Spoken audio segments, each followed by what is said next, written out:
ان شاء الله النهارده هعمل تورتايه بالفاكهه، ونتعلم مع بعض ان شاء الله ازاي نقطع الفاكهه بطريقه سهله. انا سبق نزلت طريقه الكريم شانتيه قبل كده في فيديو، وهنزلها برضو عشان انا قايله فيها تفاصيل اكتر.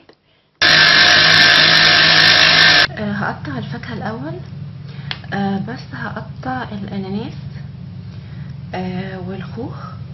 مش هقطع التفاح طبعا لان التفاح بيسود، هقطعه ساعه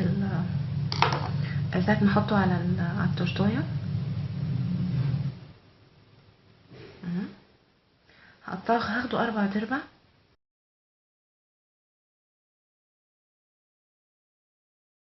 ميه الكمبوت دي انا اخدتها وحطيت عليها، زودت لها سكر عشان اعمل بيها سيرب اللي هشربه للسبونج. وحطيت كمان نص كوبايه من عصير الكمبوت، ونص كوبايه من الاناناس، ونص كوبايه من عصير الخوخ. حطيتهم على بعض وحطيت عليهم نص كوبايه سكر على النار ودوبتهم مع بعض. هستخدمهم كسيرب، او ممكن تعملي كوبايه ميه على كوبايه ميه على كوبايه سكر على النار، وتاخدي معاهم عصير ليمونه او عصير برتقال. هاجي على الخوخ وهاخدها النص ده، هاخده ترانشات.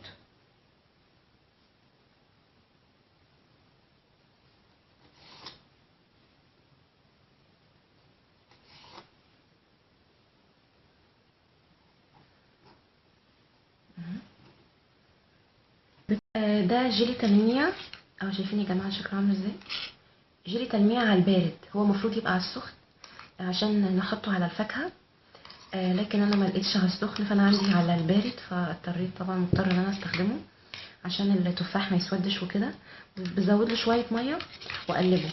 انتي بقى لما تجيبي اللي هو اللي على السخن، جيلي تلميع على السخن، بتحطيه على النار بس توطي عليه، وتزودي له شويه ميه لحد ما يبقى خفيف، ما يبقاش تقيل ومكلكع، عشان لما تيجي تحطيه على على الفاكهه ما يبقاش مكلكع ويمسك في الفرن. تمام. معايا الاسبونج، اسبونج فانيليا انا عملته، هنزل طريقته ان شاء الله تحت الفيديو. هقطعه الديسكات، هقطعه على 3 بالطرنش. وايدك دي دايما هي اللي تبقى شغاله، هي اللي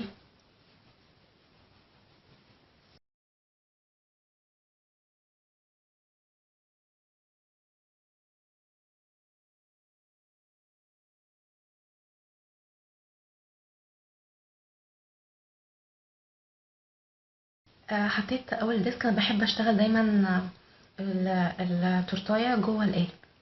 هشربها السيرب اللي انا قلت عليه. على فكره ممكن تستخدمي اللي هو عصير التفاح بتاع العنب العادي، ممكن عصير عنب، اي حاجه من انواع المعلبه، اي حاجه تكون سيرب يكون مسكر، بس نشربها كويس عشان تدي طعم حلو. الديسك الواحد بياخد 75 جرام سيرب. ممكن تحطيه في بخاخه وتبخي بيه بدل ما تشتغلي كده يعني بالفرش. حط كريم شانتيه.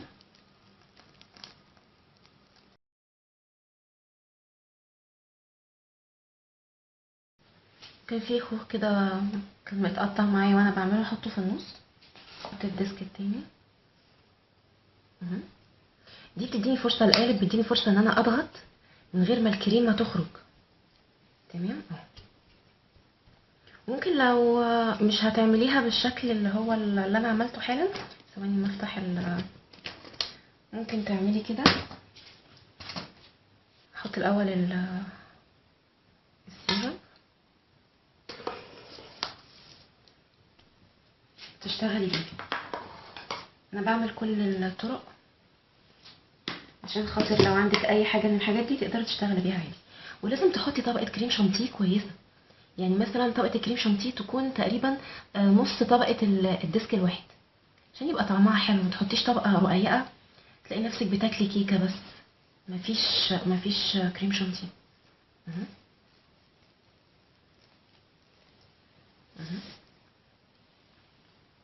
يبقى تجيبي طبق زي ده وتحطيه تحتها.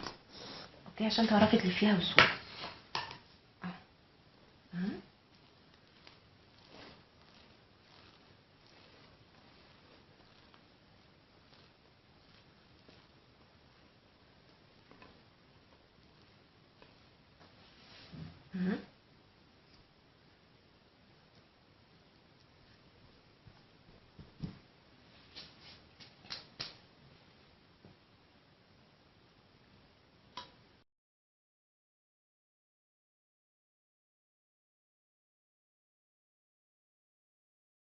انا بحب امسكها كده بصراحه، كده، واشتغلها كده، برفعها لفوق وبالسباتيول، مش عارفه اصورها، بشتغل كده كده وبلفها بايدي، عشان بس انا مش عارفه اعملها قدام الكاميرا.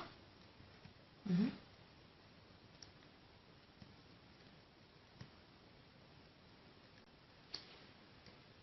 بعد ما طلعتها من التلاجة هاجي في النص واعمل ايه، زي علامه كده في النص.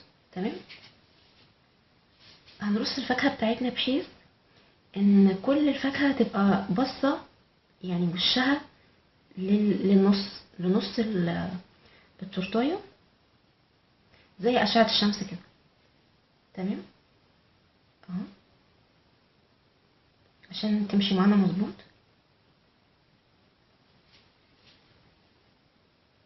تلت الاناناسية تبقى نايمة على تلت الاناناسية اللي فوقها.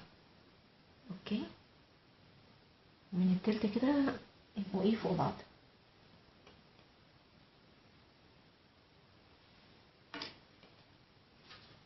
نيجي على اخر واحدة ونرفعها شوية ونحط دي. بالنسبة لتقطيع التفاح،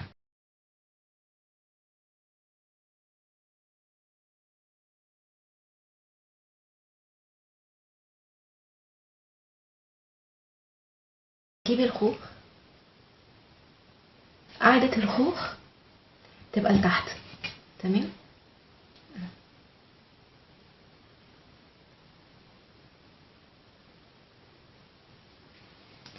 والخوخ برضو بيتحط برضو نفس من اخره هنا باصص للنص، عشان كله يطلع مظبوط.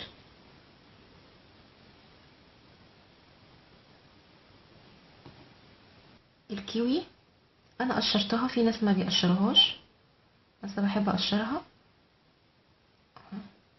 اعملها سبعات في تمانيات، بسيطة. بس تدخلي السكينة جامد لجوه، عشان ايه، لما تيجي تطلعيها تضمني ان هي اتسلكت بسهولة. ازاي؟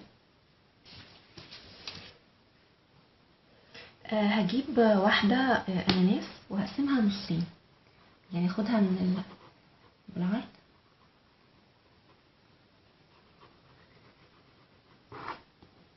تمام. اقوم فاتحاها من هنا وفاتحاها من هنا. ودي تاخديها كده من هنا وتلفيها كده زي الوردة. اوكي. اهي. احط كريز جواها. مهم.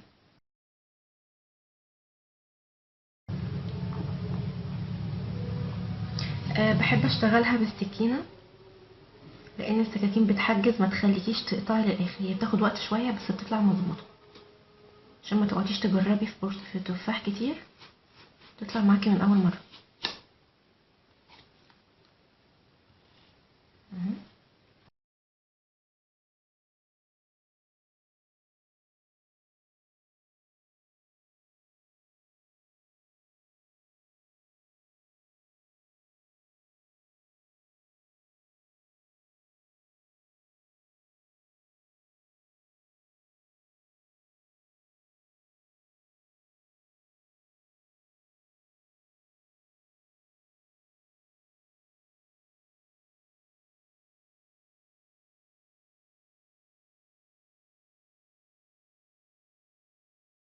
هجيب الجيلي التلميع واكمل الباقي.